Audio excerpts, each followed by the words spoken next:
그리스도의 안에서 사랑하는 새순 가족 여러분, 빌립보서를 마치고 어떤 말씀을 전해야 할까 고민하다가 복음서를 나누어야 되겠다 이런 생각을 하게 됐습니다.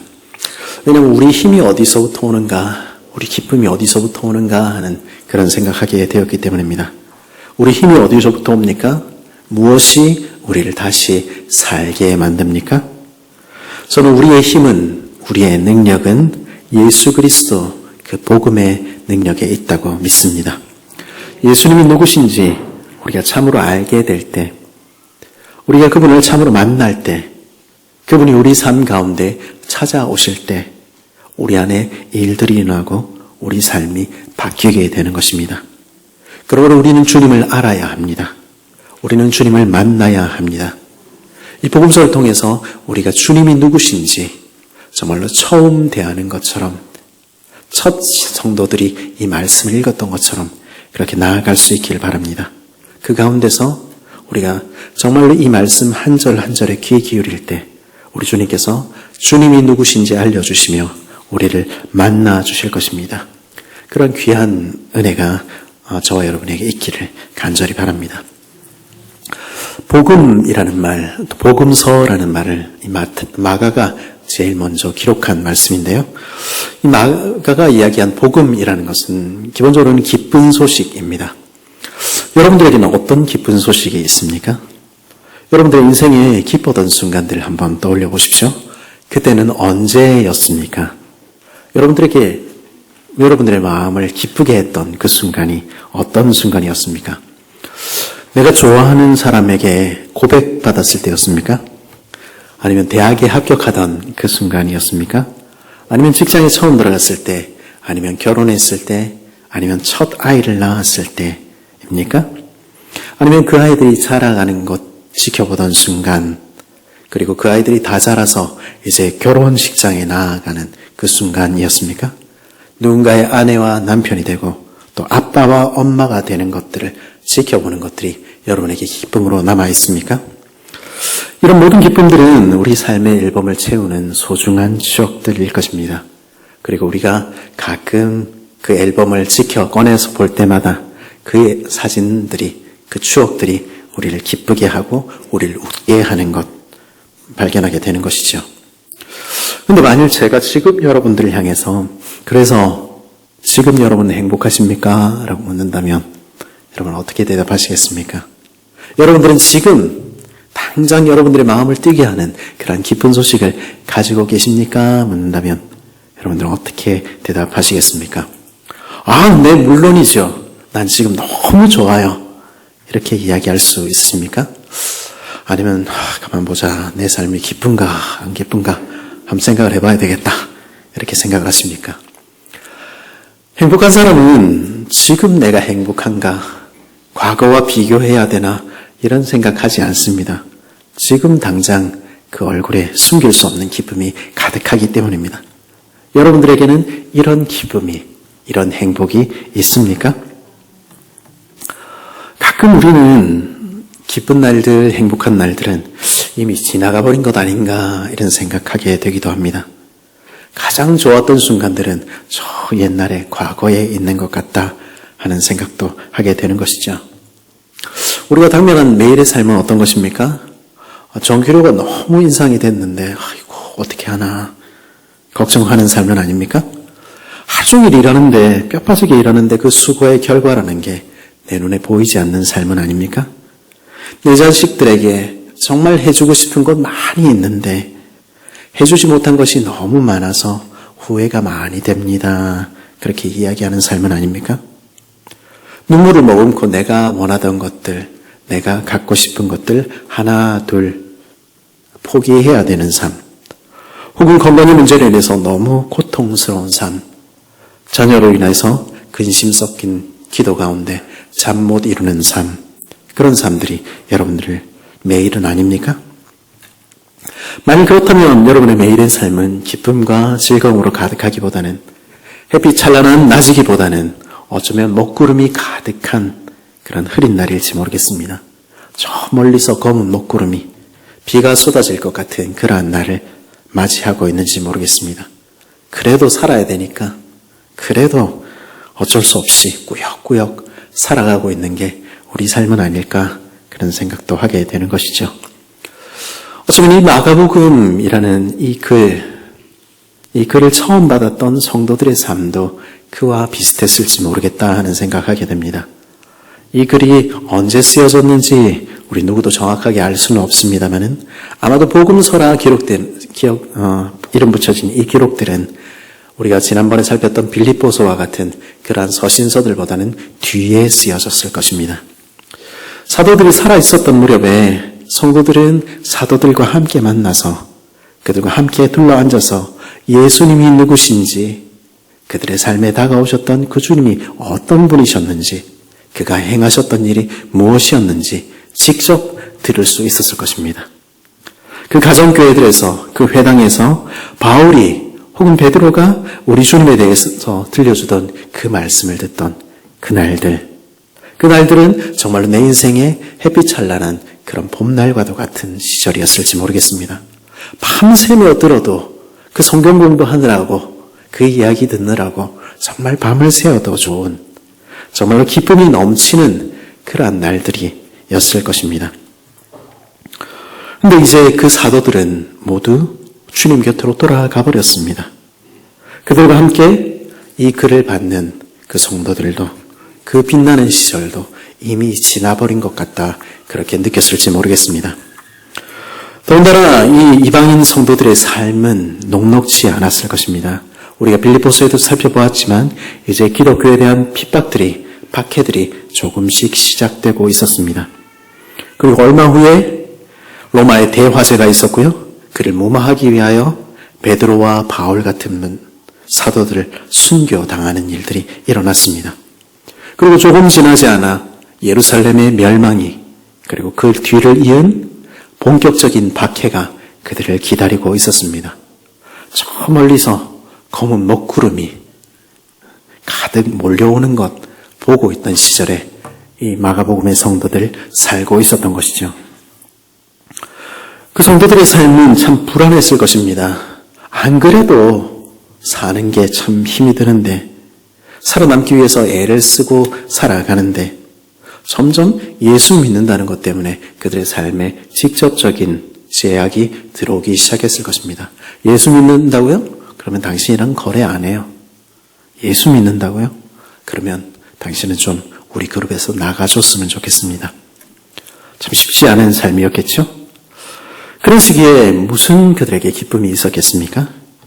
그런 상황 속에 있는 성도들에게 무엇이 힘이 되었을까요?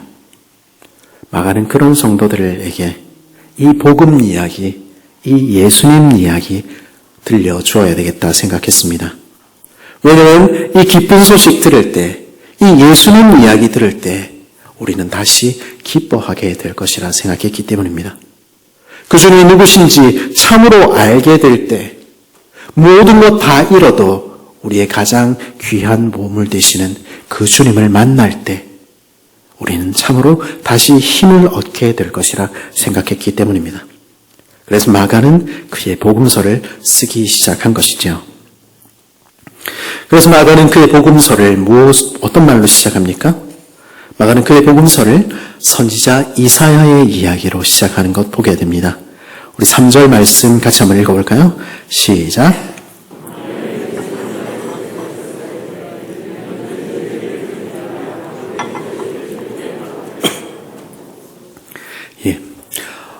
이 마가복음 1장 3절의 이야기는 앞에 이야기한 것처럼 선지자 이사야 40장을 예언을 축약해서 적고 있는 것입니다. 그러면 이 선지자 이사야가 살았던 시대는 어떤 시대였습니까? 선지자 이사야가 살았던 시대는 이제 그 찬란했던 이스라엘의 영광이 쇠하고 이제 깊은 어둠 속으로 오랜 포로 생활과 그에 따른 고난의 캄캄한 밤으로 접어들던 무렵이었습니다. BC 8세기 두 지파밖에 되지 않는 그 작은 나라 남유다를 공격하기 위해서 10개의 지파로 된 북이스라엘과 당대 최강국인 아람이 손을 잡고 몰려오고 있었습니다. 그런데 그 두 나라가 이제 더 큰 나라 아수르에 의해서 멸망당한 다음에는 그 아수르의 군대가 이제 예루살렘을 향해서 거침없이 침공해 들어왔습니다. 전쟁과 전쟁이 이어지던 시기였죠. 나라는 잿더미로 바뀌었고 예루살렘 성마저 오랜 기간 포위되었던 것을 경험해야 했던 것이 선지자 이사야가 살았던 시대입니다. 하나님의 도우심으로 그 강대한 적들을 번번이 물리칠 수는 있었습니다마는 선지자 이사야는 이 나라의 마지막이 우리들의 삶의 끝이 무엇인지를 이미 알고 있었습니다. 정의가 보이지 않고 공의가 시행되지 않는 이 나라에 하나님의 언약을 잃어버린 백성에게 기다리고 있는 것은 심판밖에 없다는 것을 알았던 것이죠. 그래서 결국은 하나님의 무서운 진노의 심판으로 말미암아 그들 모두는 포로로 잡혀가고 국가 이스라엘은 영원히 사라지고 말 것을 알았던 사람이 바로 이 선지자 이사야입니다.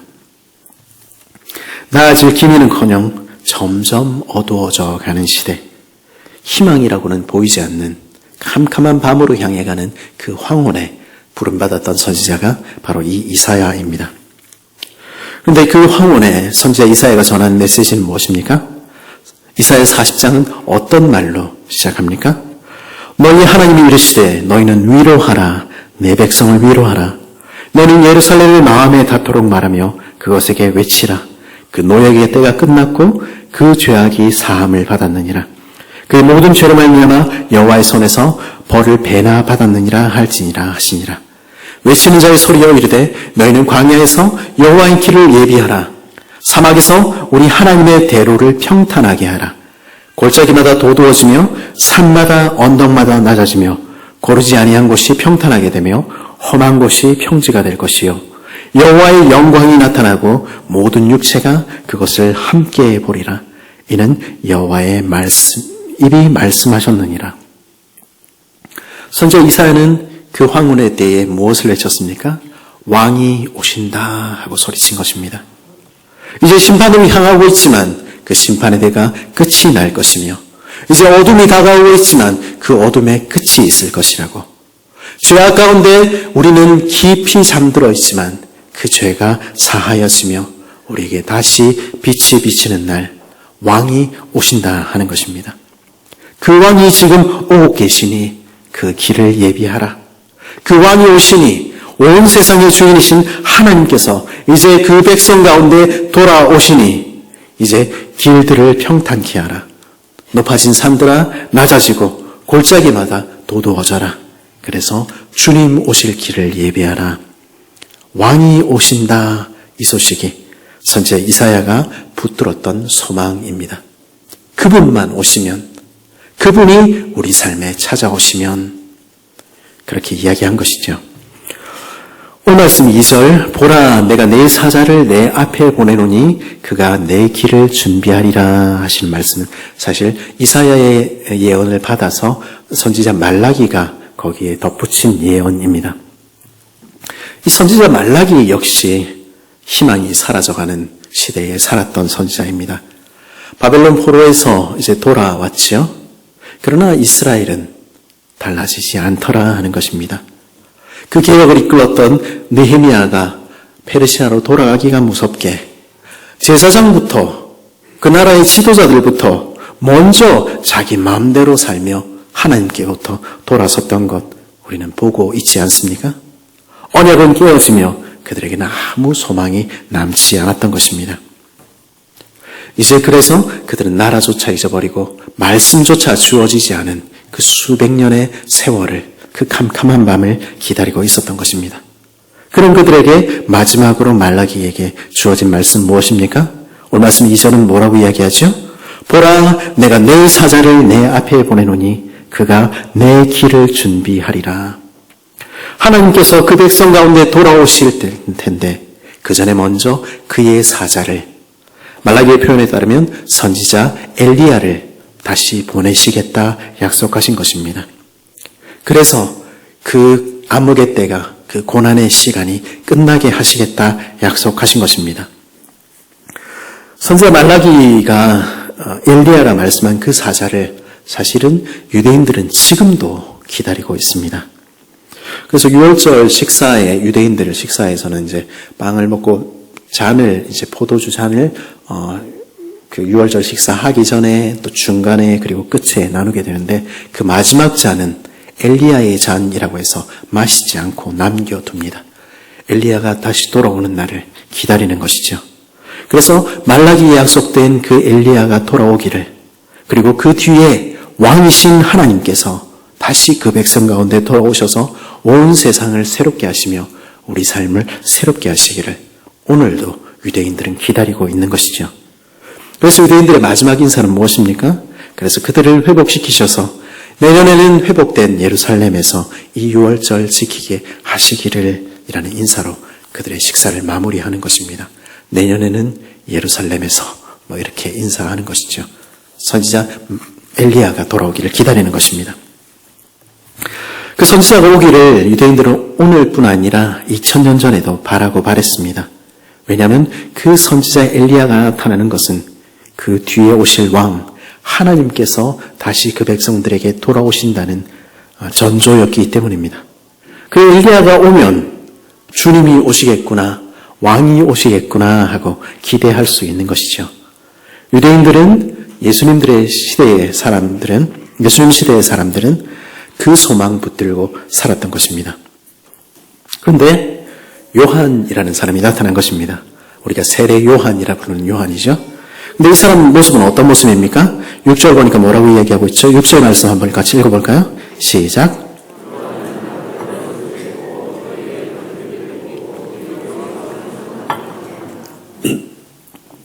요한이라는 사람이 나타났는데 낙타 털로 만든 옷을 입고 그리고 가죽으로 된 조악한 허리띠를 차고 메뚜기와 들꿀을 먹는 사람이었다 하는 것입니다. 이 낙타 털로 옷을 만들면 좋을까요? 그렇지 않겠죠. 제대로 된 옷일 리가 만무합니다. 그 뻣뻣한 털로 만든 옷이. 왕궁에 있는 자들이 입는 그 부드러운 천으로 된 옷과는 비교도 할 수 없는 것이죠. 메뚜기와 야생꿀이 이게 몸에 좋아서 건강식이어서 지금 그렇게 하고 있는 것입니까? 먹을 게 없어서 그거 먹는 것입니다. 그 모습 어떨지 우리 상상해 가지요. 새카맣게 타가지고 뼈만 남은 그런 모습이었을 것입니다. 정말 보잘것없는 야인의 모습이 이 세례 요한의 모습이었을 것입니다. 그런데 이 모습은 사실 구약에 등장하는 엘리야 선지자의 모습입니다. 이 묘사를 듣기만 해도 당시 유대인들은 그 사람이야말로 말라기에 약속된 선지자 엘리야구나 하고 알아차리는 것입니다. 그래서 선지자 세례 요한이 광야에 나타났다는 소식을 듣기가 무섭게 온 유대 사람들이, 온 예루살렘 사람들이 그가 있는 광야로 요단 강가로 몰려가는 것입니다. 이 사람이야말로 우리의 소망이라고, 이 사람이야말로 이 시대의 참 선지자, 하나님의 약속한 사자라 생각하며 말입니다. 희망이 없는 시대를 만나면, 광야 같은 시대를 걸어가다 보면은 우리는 선지자를, 누군가 특별한 누군가를 기다리게 됩니다. 누군가 큰 목소리를 바라는 사람을 만나면 사람들은 그를 추종하게 되지요. 그 사람에게 희망을 걸기 마련입니다. 그래서 창원에서 그 서울까지 버스를 대절해서라도 그렇게 천리길을 마다 않고 그 사람 보러 가는 것이죠. 제가 86년, 87년쯤에 제가 서울의 노량진에 살고 있었는데 거기서 이제 조그만 다리를 건너면 여의도입니다. 근데 그 여의도 광장에 그 당시 김영삼 후보, 또 김대중 후보가 나타나면은 난리가 아니었습니다. 사람들이 그야말로 막 물밀듯이 밀려드는 것, 구름대같이 몰려드는 것 보곤 했었습니다. 희망이 없는 독재시대에 그 사람만이 진짜 희망이라고 사람들은 생각한 것이죠. 지금도 사람들의 모습은 다르지 않은 것 같습니다. 누군가에게 희망을 걸고 그 사람이 정권을 잡으면, 그가 힘을 가지면 세상이 바뀔 것이라고 그렇게 기대하는 것이죠. 그러나 그렇습니까? 소망은 쉽사리 우리를 배신하고 우리의 기대는 더 깊은 실망으로 이어지기도 하는 것입니다. 참 선지자는, 참 하나님의 사람은 어떻게 알 수 있습니까? 그것은 그가 전한 메시지를 통해서, 그가 사는 삶을 통해서 알게 됩니다.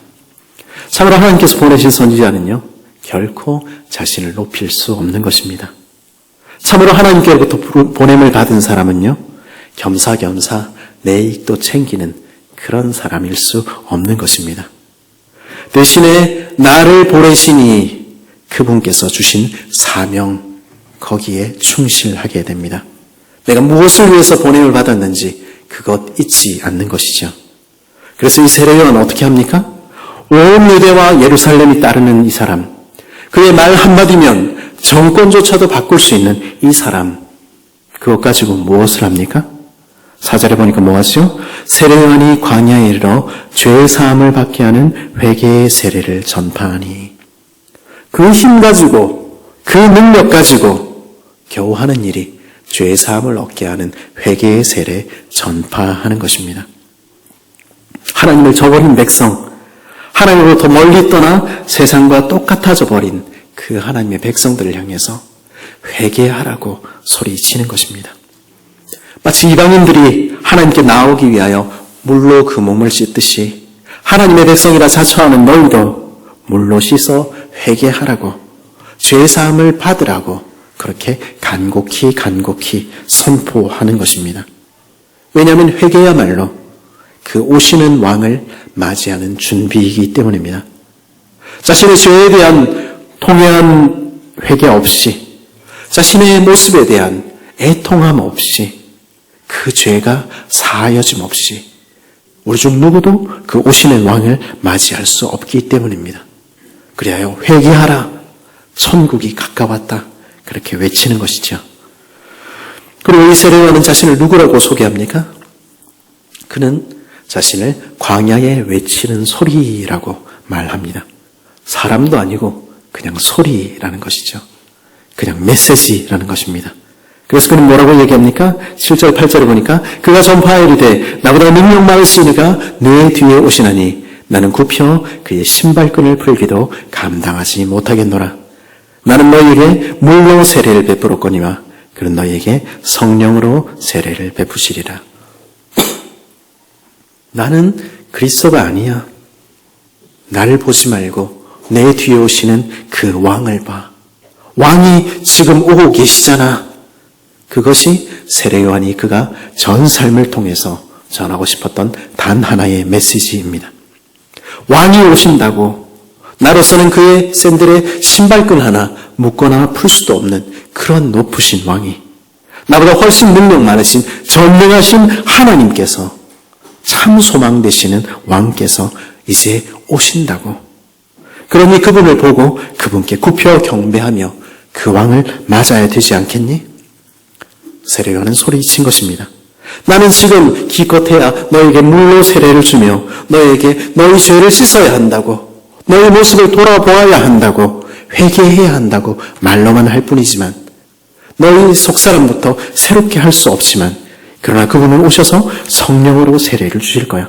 그래서 성령 하나님께서 너희 심령을, 너희 마음을 그 속에서부터 새롭게 하실 거야. 그래서 너희를 참으로 하나님 백성 만들어 주실 거야. 예레미야가 예언했던 것처럼, 에스겔이 예언했던 것처럼 성령께서 너희 가운데 거하시며 법이 되어 주셔서 너의 죄를 씻어 주시고 너의 삶을 새롭게 하실 거야. 그리고 온 세상이, 마침내 온 세상이 그분의 나라가 될 거야. 그러니 지금 그분께 나아오렴. 지금 그분께 나와 굽혀 경배하렴. 그것이 요한의 메시지였던 것입니다. 여러분은 이 요한의 외침을 오늘 듣고 계십니까? 여러분은 이 요한의 외침처럼 우리 자신을 돌아보며 오시는 주님을 맞이할 준비가 되어 있습니까? 주님이 오십니다. 주님이 가까이 이르셨습니다. 회개하십시오. 주님 오실 날이 가까웠습니다. 그 메시지에 귀 기울여야 하는 것입니다. 마가는 이제 지체하지 않고 그 오실 왕이 오셨음을 증거합니다. 1장 9절에 보니까 뭐라고 얘기합니까? 그때 예수께서 갈릴리 나사렛으로부터 와서 요단강에서 요한에게 세례를 받으시고, 이렇게 이야기합니다. 하나님께서 주셨던 그 약속은 헛되지 않아서 창세기로부터 시작해서 계속 이어지셨던 그 언약은 헛되지 않아서 마침내 약속대로, 마침내 기약대로 예수님께서 오셨다는 것입니다. 그런데 그분은 어떤 모습으로 오셨습니까? 마가는 그분을 누구라고 소개합니까? 그분은 갈릴리 나사렛에서부터 오신 분이라고 소개하는 것입니다. 갈릴리 나사렛 하면 우리는 참 익숙합니다. 그렇죠? 자주 들어서 오니까 그래도 꽤 큰 도시내겠네. 창원만 안 하겠나 이렇게 생각할 수도 있지만은 갈릴리 나사렛은 정말 작은 시골 마을에 지나지 않았습니다. 학자들은요, 기껏해야 많아봤자 400명이 되지 않았을 그렇게 작은 마을이었을 것이다 이렇게 추정하곤 합니다. 근데 이 작은 인구보다 더 중요한 것은요, 이 갈릴리는요, 이 나사렛은요, 수도 예루살렘에 사는 사람들에게 무시당하는 많은 사람들이 아이고 그런데도 사람이 사나 뭐 이렇게 이야기하는 그런 동네였다는 것입니다. 나사렛에서 무슨 선한 것이 나겠느냐, 그게 사람들의 반응이었다는 것이죠. 그 나사렛 출신의 사람 예수님, 사람들의 눈에 보기에는 흠모할 만한 것이 조금도 없는 그런 시골 청년에 불과했다는 것입니다. 그리고 그분은 마치 자기가 죄사함을 받아야 할 죄인인 것처럼 세례 요한에게 나와 줄 서 있는, 예배 자리에 앉아 있는, 우리 가운데 있는 그런 평범한 청년에 불과한 것처럼 보였다는 것입니다. 성령과 또한 그를 광야로 내몰아 가셨지요. 그곳에서 마치 출애굽 당시에 그 이스라엘 백성들이 광야에서 40년을 헤매었듯이 그곳에서 40일을 지내셨습니다. 사탄에게 시험받으시며 들짐승 사이에 지내시며 우리가 걸어가듯이 그렇게 평범한 인생의 모습으로 살아가는 그런 한 분에 불과하셨다는 것입니다. 그분이 그가 소개하는, 마가가 소개하는 예수님이시라는 것입니다. 그러나 그분은 누구십니까? 10절, 11절은 뭐라고 얘기하죠? 10절, 11절 말씀 우리 같이 한번 읽어볼까요? 시작.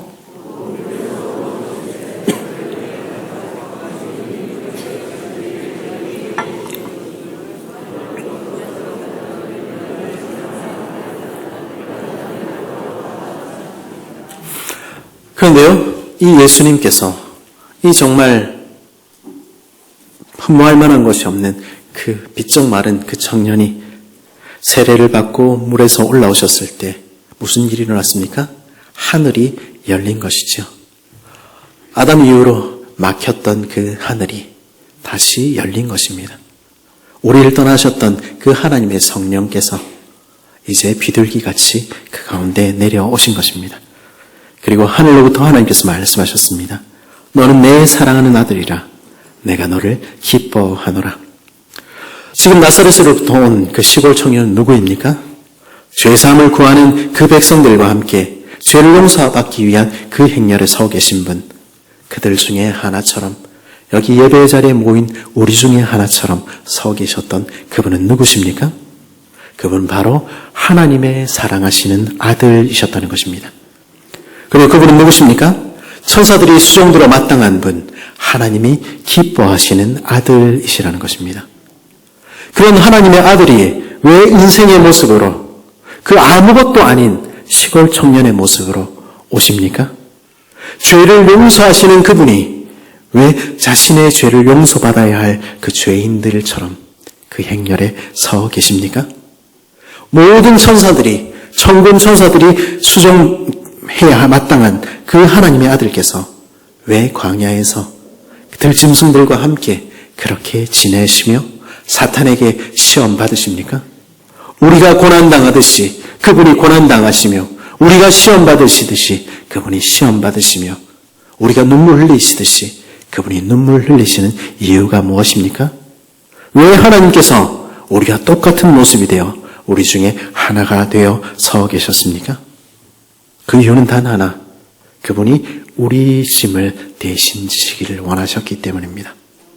우리 모든 질고를 지시는 하나님 되시기 때문입니다.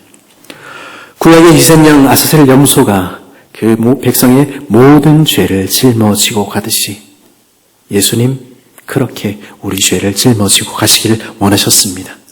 그래서 우리 중에 하나가 되신 것입니다. 우리를 이해하실 뿐 아니라 우리 모든 슬픔을 감당하시고 우리 모든 눈물을 감당하시고 우리 모든 죄를 우리 모든 짐을 대신 지시기 위해 그분은 우리와 똑같은 모습으로 그렇게 연약한 모습으로 우리 가운데 서신 것입니다. 그 아들을 아는 자에게 그 아들을 믿는 자에게 오늘도 산 소망을 주시며 오늘도 우리에게 세상과 비교할 수 없는 기쁨을 주시기 위해서 우리들의 왕께서 낮아지고 낮아지신 것입니다. 예수 그리스도 그분은 2000년 전 그 과거에만 오신 분이십니까? 아니요. 그분은 오늘도 살아계시며 오늘도 저와 여러분의 삶에 찾아오시기를 기뻐하시는 것입니다. 그분을 만날 때, 그분을 배울 때, 그분을 참으로 알게 될 때 모든 것이 우리 삶이 변하게 되는 것입니다. 나의 슬픔이, 나의 두람이, 분함이, 나의 억울함이, 나의 눈물이 그 모든 것이 변하여 기쁨이 되는 것입니다. 우리 주님을 만나면, 우리 주님이 내 삶을 바꾸시기만 하면 역사가 일어나는 것입니다.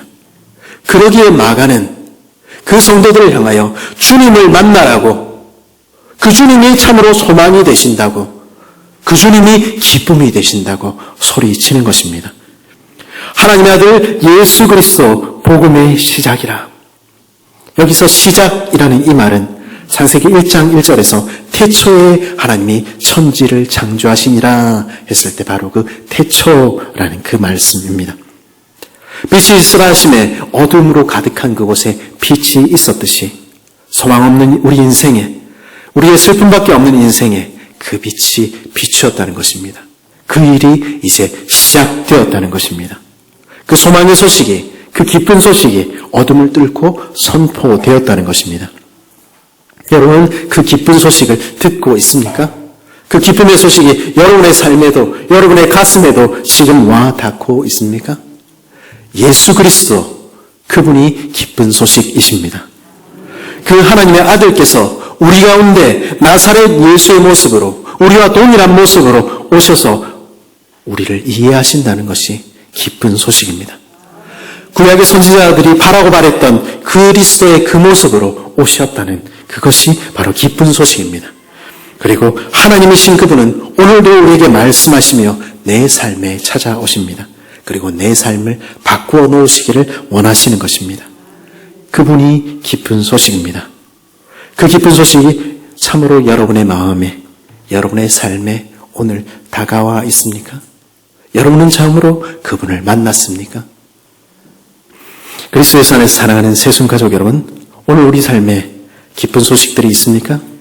아니면 좋은 소식들은 이미 다 지나가 버린 것만 같습니까? 가장 행복했던 기억들은 과거의 일이라고 느끼십니까? 나의 매일 당면하는 현실의 삶이, 혹은 우리의 나이 들미, 혹은 우리의 연약한 육체가 우리에게는 더 이상의 기쁨은 없다고 속삭이고 있습니까? 우리에겐 더 이상의 소망은 남지 않은 것처럼 그렇게 느껴지십니까? 세례 요한이 하는 이야기에 귀를 기울여 보십시오. 선지자들이 하는 이야기에, 그리고 마가가 전하는 복음에 여러분의 귀를 기울여 보십시오. 그분이 우리 삶에 찾아오십니다. 그때 그들의 삶에 찾아오셔서 그들의 삶을 바꾸어 놓으셨듯이 그 주님께서는 지금 오늘 내 삶에 찾아오시기를 원하십니다. 그리고 내 삶을 바꾸기를 원하십니다. 여러분은 그 예수님을 알고 계십니까? 우리를 위하여 이 땅에 오신 그 하나님의 아들을 믿고 계십니까? 그분을 아는 자는, 그분을 믿는 자는 결코 슬픔으로, 고난으로, 결코 소망 없는 인생으로 그 끝을 맺지 않습니다. 주님께서 우리 삶을 향하여 오늘도 진군해 오고 계십니다. 그분이 우리에게 참된 기쁨 주시기를 원하십니다. 주님을 맞이하십시오. 우리 주님 앞에 엎드리십시오. 그래서 그분 예수 그리스도로 말미암아 참된 행복을 맛보는 저와 여러분 되기를 간절히 바랍니다.